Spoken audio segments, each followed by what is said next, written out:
Hey guys, in this video we're going to take a look at the sum of the exterior angle measures of a polygon. When we're looking at the exterior angles of a polygon, they are formed by being adjacent to taking each interior angle and extending one side of the vertex for the polygon.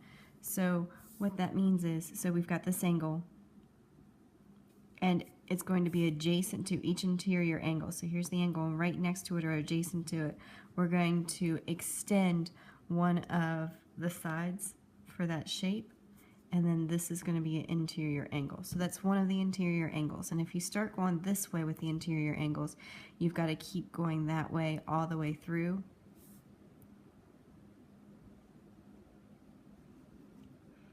So there's all of our exterior angles for that triangle right there.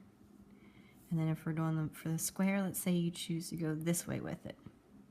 There's an exterior angle, there's an exterior angle, there's an exterior angle, and there's an exterior angle. Looking at pentagons, let's go this way. There's an exterior angle, there's an exterior angle, there's an exterior angle, another one, and another one. And then if we're looking at a hexagon,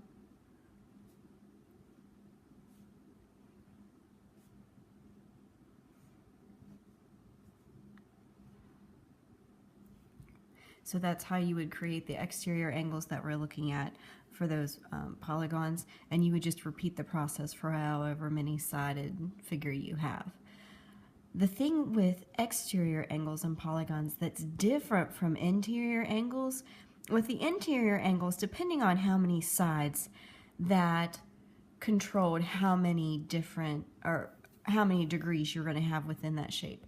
When you're working with exterior angles, no matter what the shape is, the exterior angles are always going to add up to be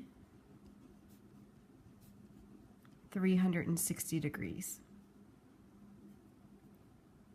So if you take that angle plus that angle plus that angle, it's going to be equal to 360. If you take those four angles, add them together, it's going to be equal to 360. If you take those 5 angles and add them together, you're going to get 360 degrees. And if you take those 6 and add them together, you're going to get 360 degrees. And they'll give you problems like that whenever you're doing the practice problems. It'll say, what is the sum of the exterior angle measures, one at each vertex of a convex hexagon? So then people will try and do all kinds of neat math, and they'll try and make it harder than it is. It just says, what is the sum of the exterior angles?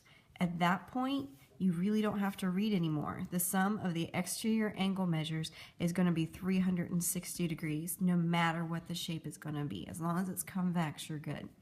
So looking at the next example, they go and throw in a 9-2 on there to try and throw you off. Sum of exterior angle measures of a polygon is always going to be 360 degrees. Yeah. And then they can start giving you problems where you do have to do a little bit of math to solve. So for these, they're going to show us some some diagrams of regular polygons. They want to know what the value for x is, and they want us to write the answer as an integer or a decimal rounded to the nearest tenth. So looking at this one, we want to know what one of those angle measures is.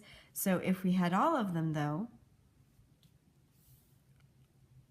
all of them would be equal to 360 degrees. Well, how many angles are there total in that triangle?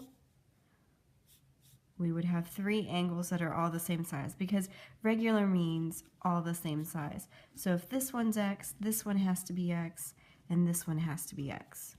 So we'd take 360, divide it by 3, and then get 120 out of that. So that means this angle is 120, that angle is 120, and that angle is 120.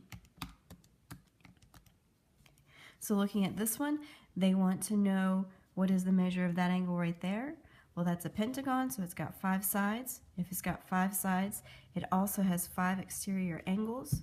So we take that 360 degrees, divide it by the 5 sides, and that's going to leave us with 72 degrees. So that one angle right there is 72. And this angle right here is 120. But they're all not going to be nice, neat, regular polygons. They could also give you irregular polygons and have you solve